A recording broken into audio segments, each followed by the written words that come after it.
Hi, this is Ms. Nickel, and I'm going to go ahead and explain problem number 18 about Pam the Penguin and action-reaction forces from our Newton's Laws exam or test 1 version 2.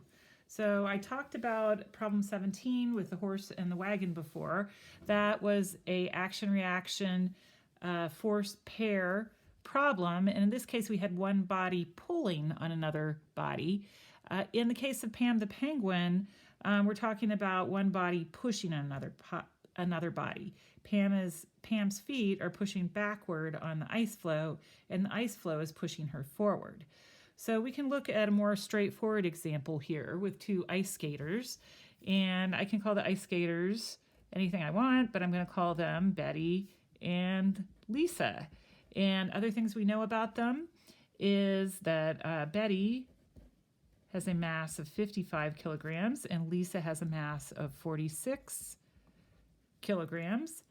And I'm going to tell you that Lisa has an acceleration, I'll call that acceleration of Lisa, equal to 1.5 meters per second squared, but we don't know Betty's acceleration. Acceleration Betty is equal to a question mark. We don't know the actual force operating behind the two skaters. Between the two skaters. They were standing in the center of the ice rink. They decided to push against each other.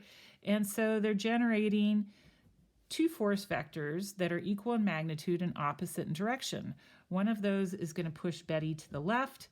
The other is going to push Lisa to the right. And we're going to call the force pushing Betty force Lisa on Betty, and the force pushing Lisa force Betty on Lisa, like that. And we know that these two are equal. There's more than one way we could solve this problem. Part of that depends on what we're asking for. So if we wanted to know the force of Betty on Lisa, or in other words, the force causing Lisa to accelerate, we could just use force equals mass times acceleration. And in this case, that force of Betty on Lisa, would be equal to mass of Lisa, not Betty's mass, but Lisa's mass and Lisa's acceleration. Okay, so how much Lisa, or how much force is required, or how much a force accelerates Lisa will depend on Lisa's mass. Okay. That's one way that we could solve for force. This is where we could find force in the problem. I'm going to show you another shortcut that you can use in a problem like this if I asked you for acceleration. So if I asked you for acceleration, we know that these two forces are equal to each other. So once we know force of Betty on Lisa, we know force of Lisa on Betty. It's just that this one would be negative and this one would be positive. However, because I know these two are equal, right? And that each of these is equal to mass times acceleration, mass of Lisa times acceleration of Lisa, and this one would be equal to force of Lisa on Betty, the force pushing Betty backwards, or required to push Betty backwards, would be dependent on Betty's acceleration and Betty's mass. Okay, so in other words, the heavier Betty is, the less she will accelerate because the force will remain constant. Okay, now what I can do is just set these two things equal to each other, right?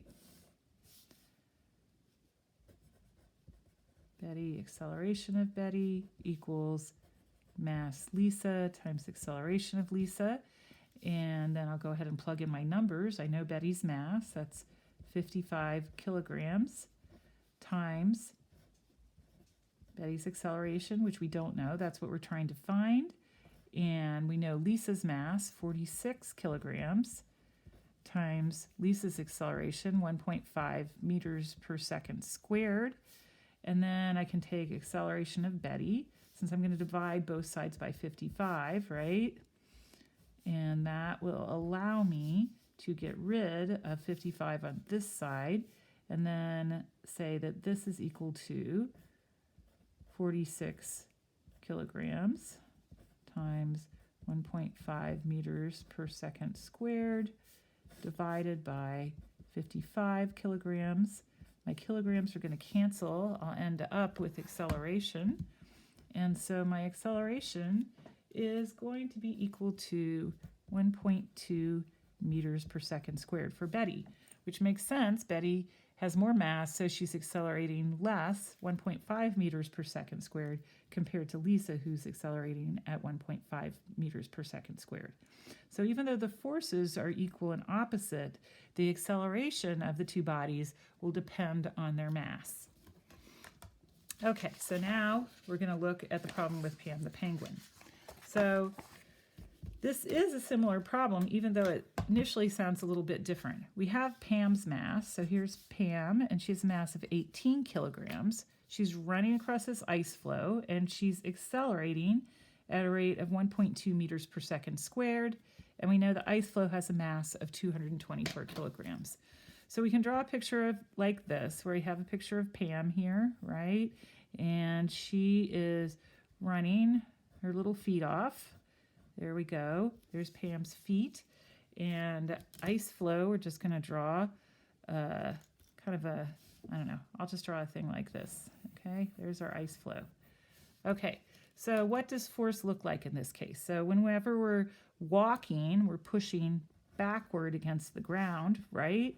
So that's a push going this direction. That's going to be the force of Pam on the ice. She's exerting a force on the ice, and the ice exerting a forward force on Pam's foot. So it's really almost in the same location. We could make it a little bit different. That's the force on Pam's foot. It is equal in magnitude, opposite direction, and acting on a different object, according to Newton's third law. And so that's going to be the force of the ice on Pam going forward, pushing Pam forward. Okay, so what are the questions that we are asked? What is the force of the ice floe on Pam? That would be this force vector right here, and it's the force making Pam accelerate. So if we know Pam's mass and Pam's acceleration, we should be able to solve for this force that is making her accelerate. So we're going to say force of ice on Pam, and I don't know why I'm putting a B. That should be a P there and a P here. Okay, so force of ice on Pam is equal to Pam's mass, mass of Pam, times acceleration of Pam.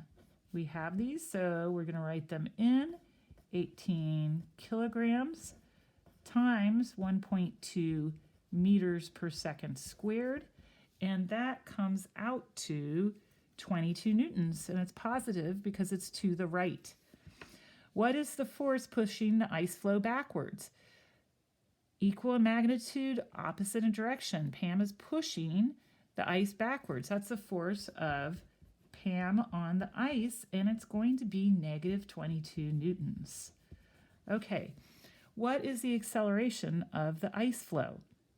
So now that we know the force that is acting on the ice, right? That's the force of Pam on the ice, and we know the mass of the ice floe up here, we can solve for it this way. So the acceleration of the ice is going to be equal to the force of Pam on the ice divided by the mass of the ice. Okay, that's just rearranging Newton's third law. And if we do that, we have, let's see, 1.2, no, I'm sorry, going to the wrong thing. That's going to be negative 22 newtons divided by 224 kilograms. And so acceleration is going to be equal to negative,